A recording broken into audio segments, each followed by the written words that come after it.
안녕하십니까. 또 찬양할 수 있는 기회가 주어졌습니다. 감사합니다. 오늘 하루를 살아가고 오늘 하루 우리의 생명이 연장된다고 하는 것은 큰 축복과 은혜라고 생각을 합니다. 그래서 그런 축복을 찬양으로 이렇게 마무리할 수 있도록 하루를 허락해 주신 하나님께 감사드리고요. 우리 이 믿음 더욱 굳세라 152장 함께 찬양 부르겠습니다.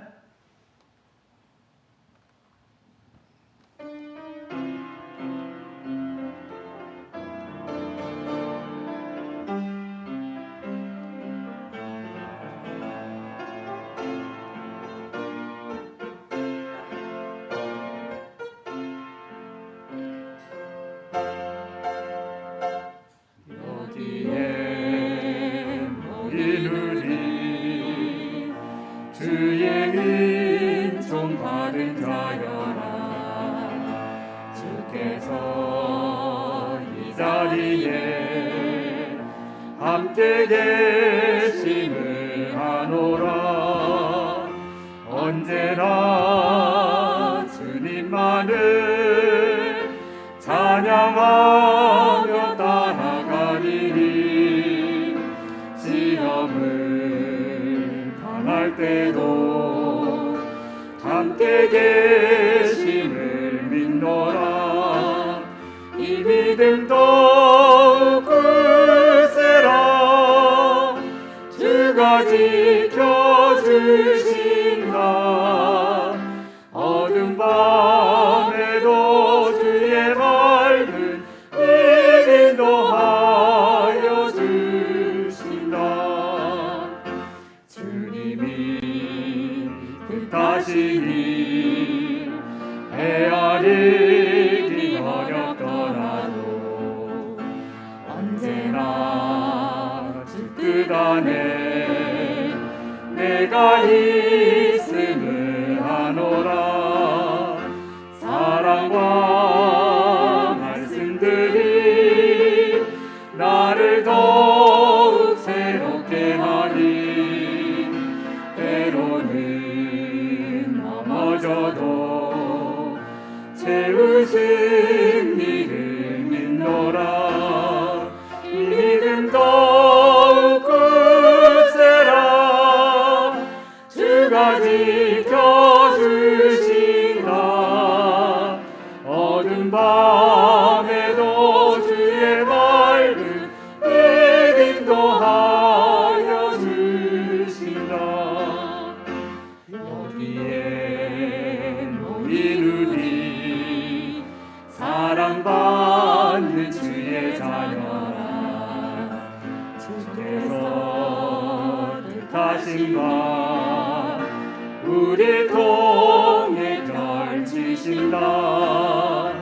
고통과 슬픔 중에 더욱 주님을 의지하오니 외로움을 이겨내고 주님 더욱 찬양하리. 이 믿음 더욱 굳세라. 주가 지켜주신다. 어두운 밤에도 주의 맑은 빛 인도하여 주신다. 부지러지는 날까지 믿음 더욱 굳세라.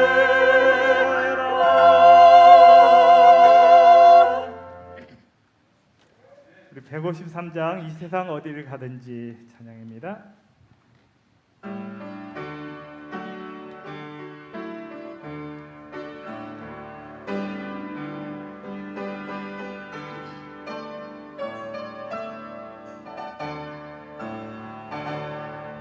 이 세상 어딜 가든지 어디서 뭘 하든지 주는 항상 나와 함께 동행하여 주시네. 능력에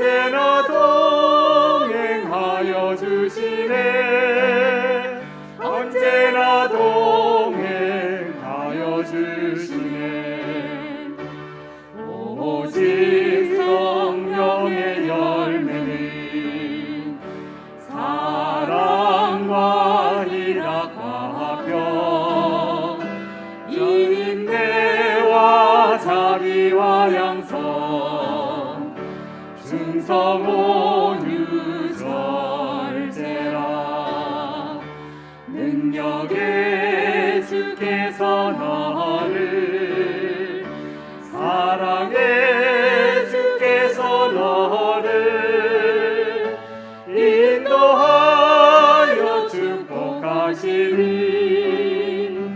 인도하여 축복하시리 오 능력의 주님 사랑의 주 성령의 열매를 맺기까지 주님 뜻대로 인도하소서 주님 뜻대로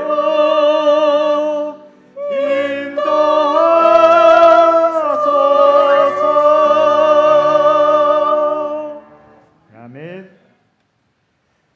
우리 조금 늦었지만 154장 한 장도 부르고 말씀 듣도록 하겠습니다.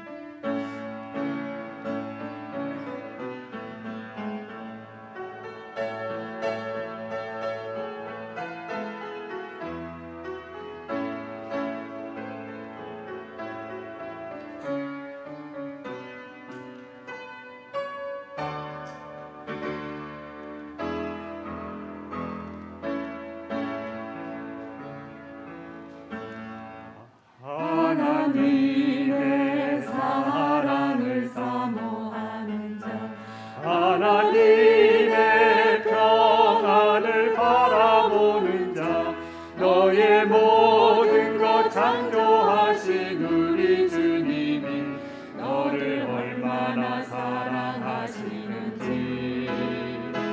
하나님께 찬양과 경배하는 자 하나님의 선하심을 닮아가는 자 너의 모든 것 창조하신 우리 주님이 너를 자녀 삼으셨네 하나님 사랑의 눈으로 너를 어느 때나 바라보시고 하나님 인자함기로써 언제나 너에게 기울이시니 어두움에 밝은 빛을 비춰주시고 너의 작은 신음에도 응답하시니 너는 어느 곳에 있든지 주를 향하고 주만 바라볼지라 주만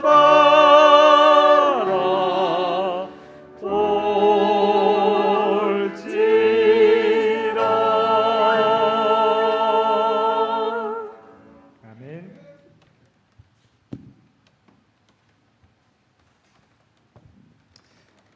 기도드리겠습니다.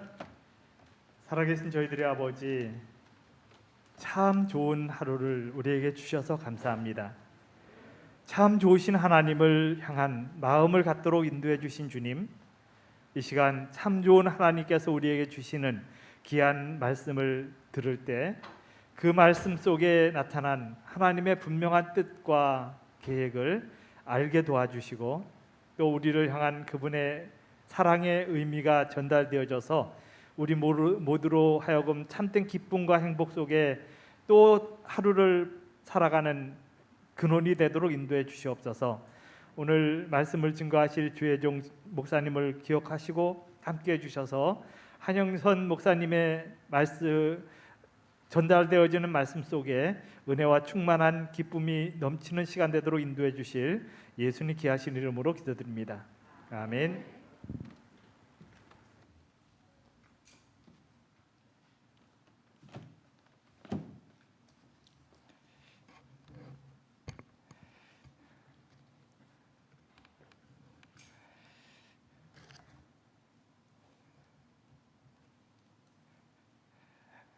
또 시간이 흘러서 안식일 맞은 후 3일이 되었습니다.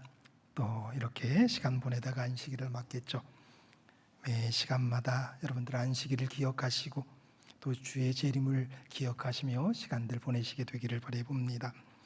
오늘 저는 내가 낳고자 하느냐라는 제목으로 요한복음 5장 1절에서 9절 말씀 가지고 은혜를 나누기를 원합니다.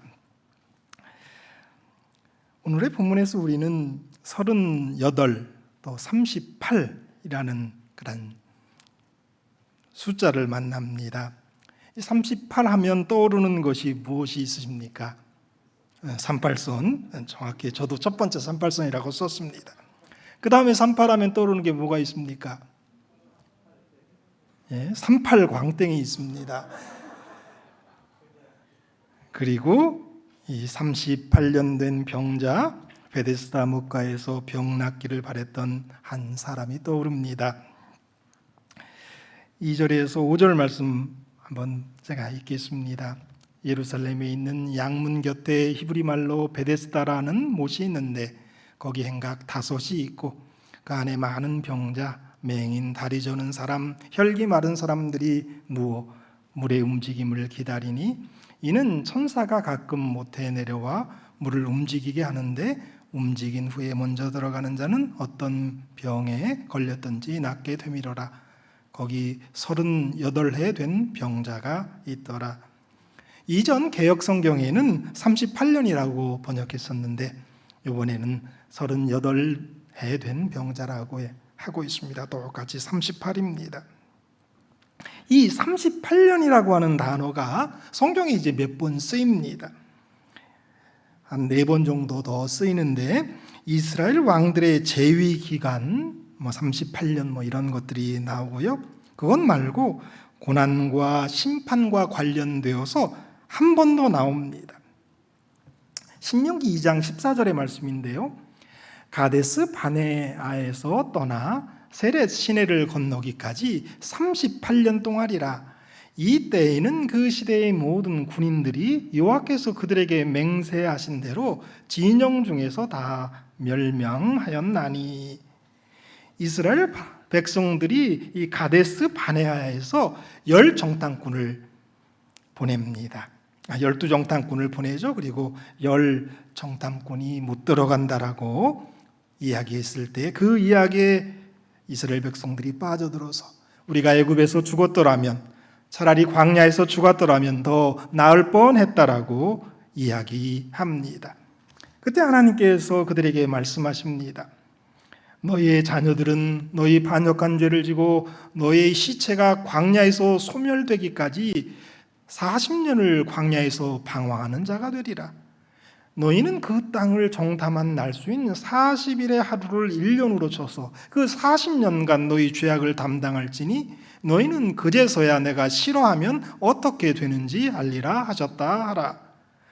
그렇게 사실 그들은 그때부터 40년을 광야에서 살다가 죽어야 했습니다.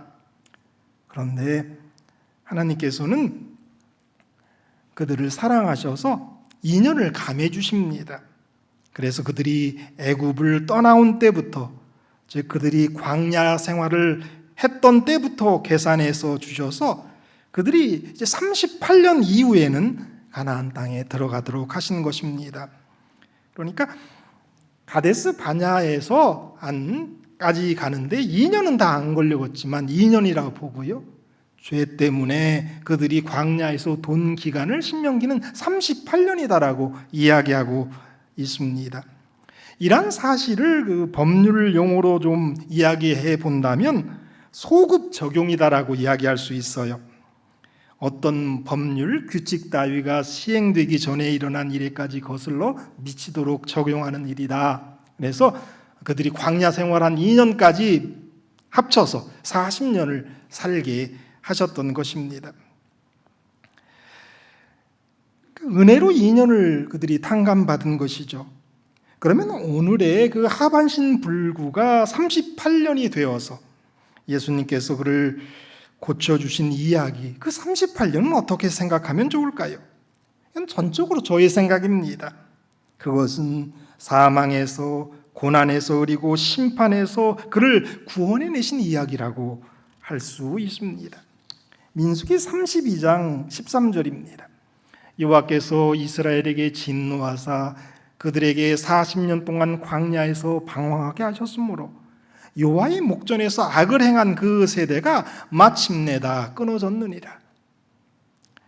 여호와의 목전에서 악을 행한 사람들은 40년이 차면 다 죽어야 합니다. 그런데 이번에는 예수님께서 그 40년이 차기 전인 38년에 그를 낫게 해주신 것입니다. 구원해 주신 것입니다. 어쩌면 우리들도 40년이라는 시간 끝에는 우리의 죄의 결과를 담당해야 할지 모릅니다. 이전 광야에서 이스라엘 백성들에게 그 40년의 시간이 어떤 이들에게는 회개의 시간이었고 또 다른 어떤 사람들에게는 그저 광야에서 죽음을 기다리며 보내버린 시간이었을 것입니다. 그리고 그 40년 안에 그들은 다 죽게 되었습니다. 물론 회개한 사람들이 있었을 것입니다. 그러나 그냥 그 40년을 흘러보내버린 많은 사람들이 있을 것이다라고 생각합니다.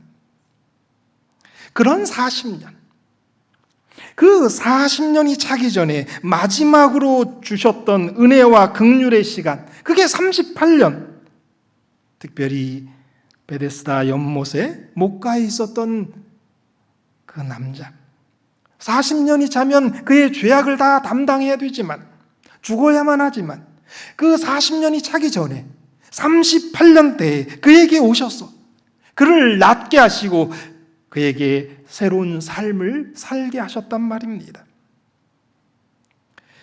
그러한 말씀은 어쩌면 오늘 우리에게도 다시 적용될 수가 있습니다.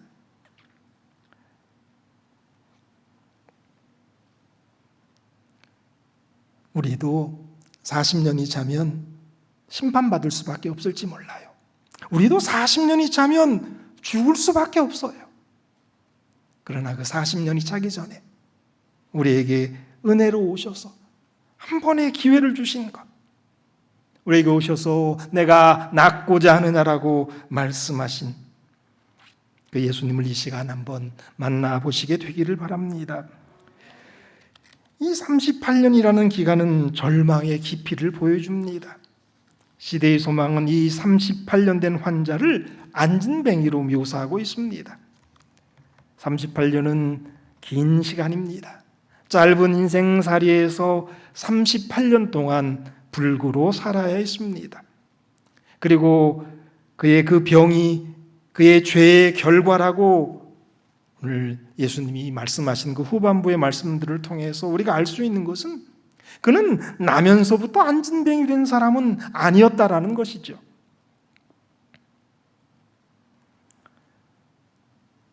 그는 죄 때문에 불구가 된 겁니다. 그리고 38년간 그 죄악의 결과를 당해오고 있었던 겁니다. 이 천사가 와서 물을 통할 때 맨 처음 들어가는 자가 병고침을 받았다는 그러한 이야기, 이 이야기가 완전한 거짓 같지는 않아요.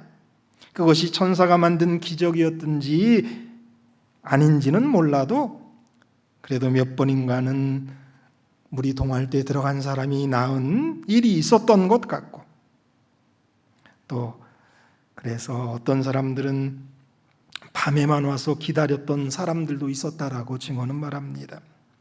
이 요한복음 5장 3절에 보면 많은 병자가 있었다라고 그랬는데 그 중에 맹인, 다리 저는 사람, 혈기 마른 사람 누워 있었다라고 더 표현합니다. 맹인, 다리 저는 사람, 혈기 마른 사람, 혈기 마른 사람을 다른 번역들은 중풍병자라고도 이렇게 번역했습니다. 이러한 사람들은 다 어떤 사람이냐면 빨리 움직일 수 없는 사람들입니다. 그 기적을 사실 누릴 수 없는 사람들이 많이 있었던 겁니다. 맹인이 어떻게 빨리 달려가겠습니까? 저는 자가 어떻게 그 저는 다리를 가지고 물이 동할 때 들어가겠습니까? 중풍병자도 마찬가지죠.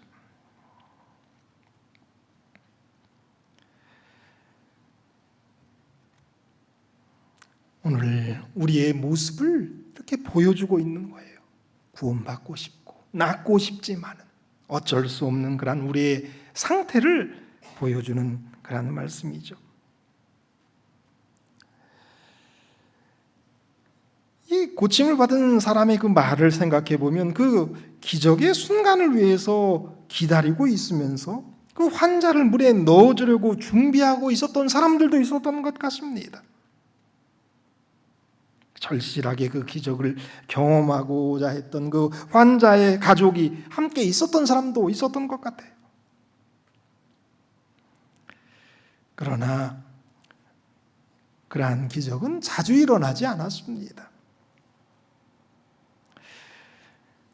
이 38년 된 환자가 어떤 마음으로 거기 누워 있었을까요? 정말 내게 기회가 오면 내가 뛰어가겠다, 내가 들어가서 낫겠다라고 했을까요? 어쩌면 처음에는 그런 마음으로 베데스다를 찾았을지도 모릅니다. 그러나 시간이 흐르면서 그것이 그에게도 어떤 습관처럼 되었을지 모릅니다. 간절한 마음이 있었다기보다는 그게 그의 일이 되어버린 겁니다. 또 그렇게 하지 않으면 그가 또 뭘 할 수 있었겠습니까? 물이 동할 때의 어떤 분위기 같은 것, 어떤 징조가 좀 있었던 것 같아요. 시대의 소망 202페이지 보면 이런 말씀이 있어요. 물이 요동할 것이라고 생각되는 때에는 그의 무력함을 치근히 여기는 사람들이 그를 행각에까지 실어다 주곤 하였다. 그러나 그 꼭 혜택을 입어야 할 순간에 그를 도와서 물속에 들어가게 해주는 사람이 없었다. 그는 물결이 일어나는 것을 보았지만 목가에 더 안으로 결코 들어갈 수 없었다. 그보다 힘센 다른 사람들이 자기보다 앞서 뛰어 들어가곤 하였다. 안진뱅이. 이것이 좀 좋지 않은 용어라고 한다면 하반신 불구 이렇게 얘기할 수도 있겠습니다. 자기 손을 가지고 엉덩이를 들어서 움직여서 그러한 기적의 조건에 들어가는 것 불가능하다고 할 수 있을 것입니다. 그래서 시대의 소망은 그때 그의 상황을 이렇게 한마디로 이야기합니다. 이제 그는 물이 다시 동할 때까지 살아있을 가망조차도 거의 없었다. 또 언젠간 물이 움직일 텐데 그때까지 살아있을 가망조차도 거의 없었다. 그게 그 안진뱅이, 그 38년 된 환자의 모습이었단 말이에요. 상태였단 말이에요.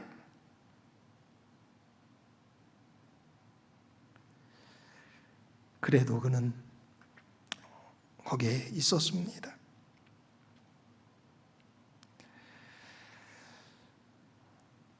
이때 예수님께서 그에게 묻습니다. 내가 낫고자 하느냐? 그런데 그가 낫고자 한다라는 얘기 차마 못했어요. 사람들이 자신을 도와주지 않는다고 이야기합니다. 그래서 내가 못 낫는다고 얘기해요. 우리도 그런 접근을 할 수 있습니다. 누가 도와주지 않아서 내가 낫지 않는다고 사람 핑계를 대기도 합니다. 어떤 치료와 어떤 약을 우리가 처방받아야 하는데 그것을 받을 여유가 없다고 그 탓을 돌리기도 합니다. 그러나 진정한 현실은 사실 아무 희망 없이 습관적으로 그 자리에 있었던 그의 모습을 우리는 알 수가 있습니다. 예수님이 왜 그에게 내가 낫고자 하느냐라고 물어보셨을까요? 치유의 기적이 있으려면, 치유를 받으려면 의지가 필요했기 때문에 그렇게 했을까요?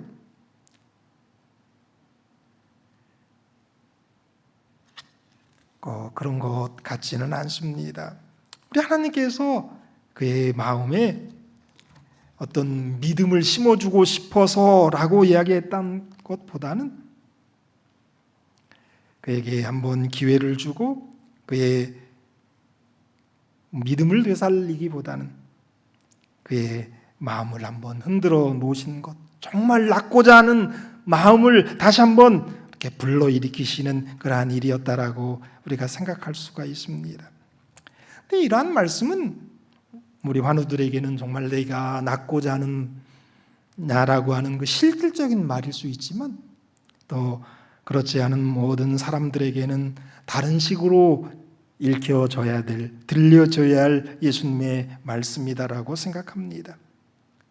우리 모두가 나 38년, 거의 이제 40년이 차서 심판받아서 멸망할 수밖에 없는 상태까지 가 있는 동안 진정한 회개도 없고 변화도 없고 예수님을 믿기는 믿지만은 그 환자가 38년 동안 정말 절대적인 확신 없이 거기에 그냥 있었던 것처럼, 기대하며 있었던, 막연하게 있었던 것처럼 우리 신앙생활이 이럴 수 있단 말이에요. 아무런 설렘과 기대도 없이 우리 시간을 버린단 말이에요. 아무 사명의식도 없이 비전도 없이 그렇게 살아가고 있습니다. 사랑해야 되는데, 용서해야 되는데 사랑도 하지 못하고 용서도 하지 못하면서 그냥 우리의 시간들을 보내고 있단 말이에요. 미움과 증오와 다툼이, 이런 것들이 우리에게 계속 있어요. 이 문제를 해결해야 되는 것 알지만은 해결하지 못하고 시간만 보내고 심판을 향해서 달려가는 우리의 모습일 수도 있단 말입니다.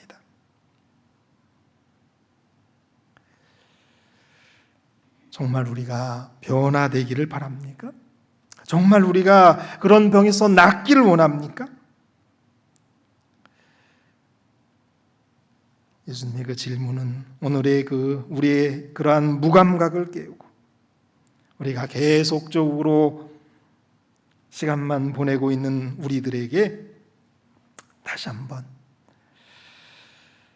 소망을 불러일으키고 우리를 찾아와서 흔들어 깨우는 그러한 질문이었다라고 우리가 생각할 수 있습니다. 이 질문이 없었으면 기적도 없었을 것입니다.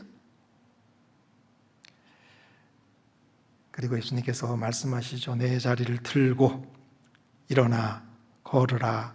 8절에 말씀하십니다. 예수님께서 마비된 심령을 깨우시고 그에게 이제 명령하십니다. 일어나 내 자리를 들고 걸어가라고 말씀하십니다.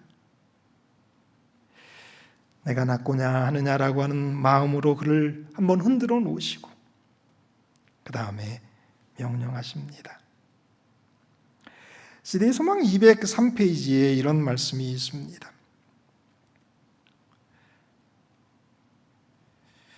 모든 신경과 근육이 새로운 생명으로 전율하고 절던 그의 다리는 건강하게 움직인다. 그가 의심하지 않고 그리스도의 명령에 순종하기로 자기 뜻을 정하자 그의 모든 근육이 그의 의지에 응답한다.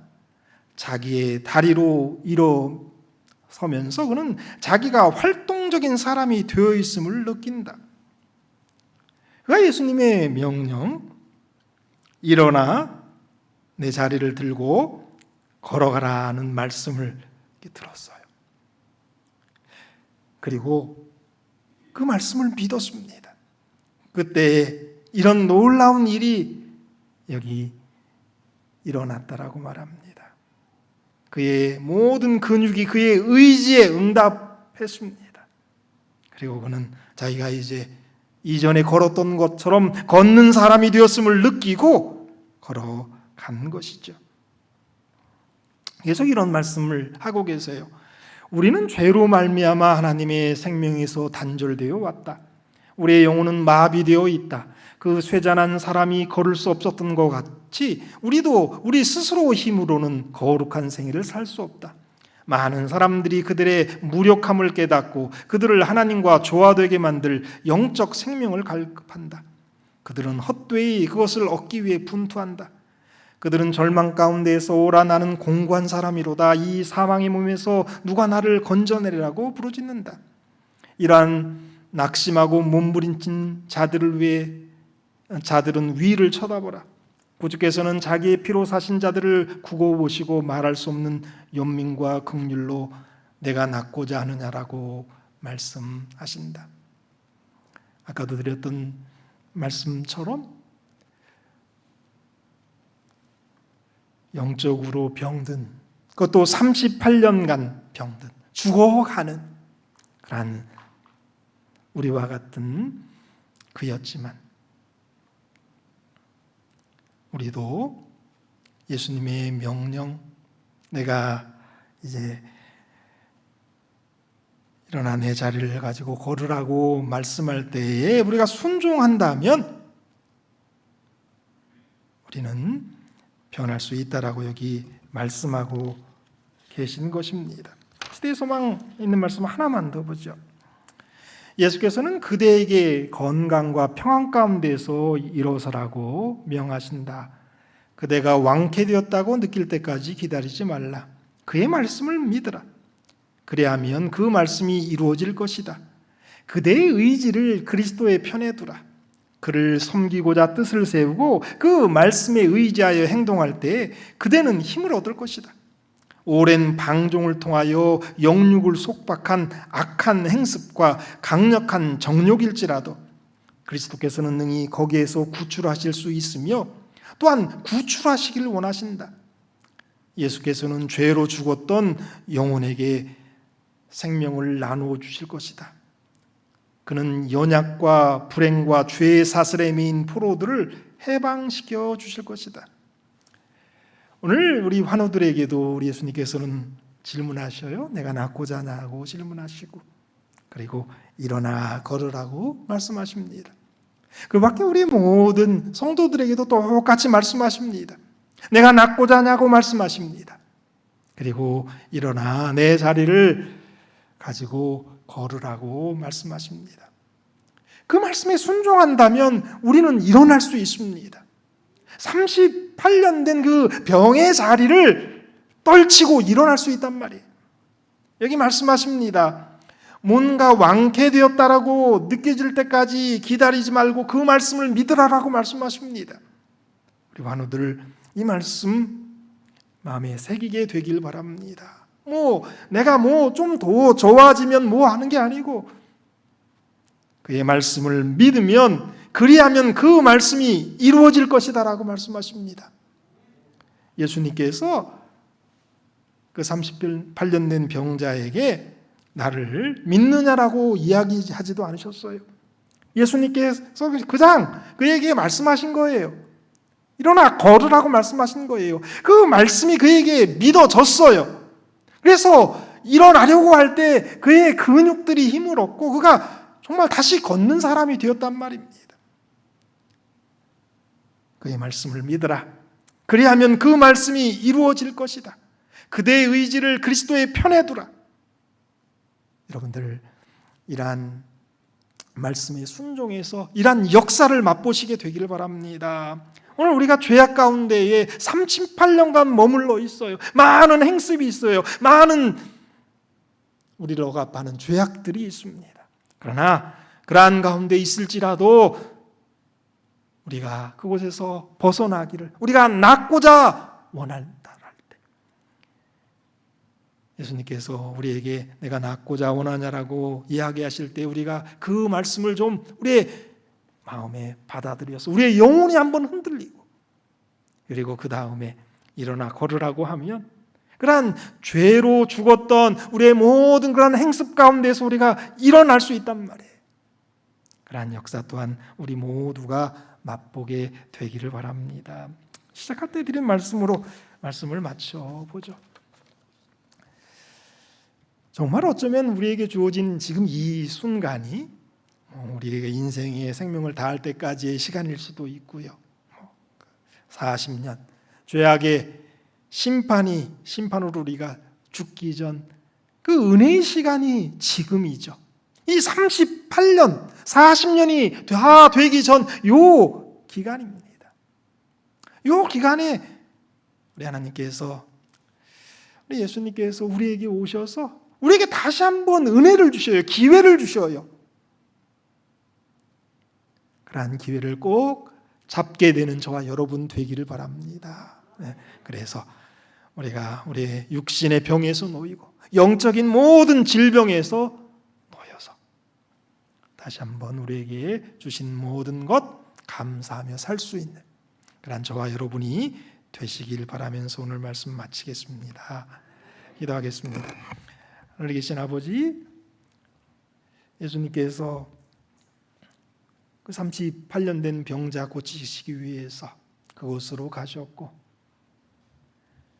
그에게 내가 낫고자 하느냐라고 물으셨으며 또 바로 일어나 걸으라라고 말씀하셨습니다. 그 능력의 말씀 들은 그가 그걸 받아들였을 때 그가 걸을 수 있었던 것처럼 우리에게 그 말씀하실 때 정말 믿게 도와주시고 그 말씀 의지에서 일어나게 도와주시고 걸어가게 도와주시옵소서. 하나님께서 우리에게 그와 똑같은 은혜와 사랑 주실 것을 인해 감사하며 예수님의 이름으로 기도드립니다.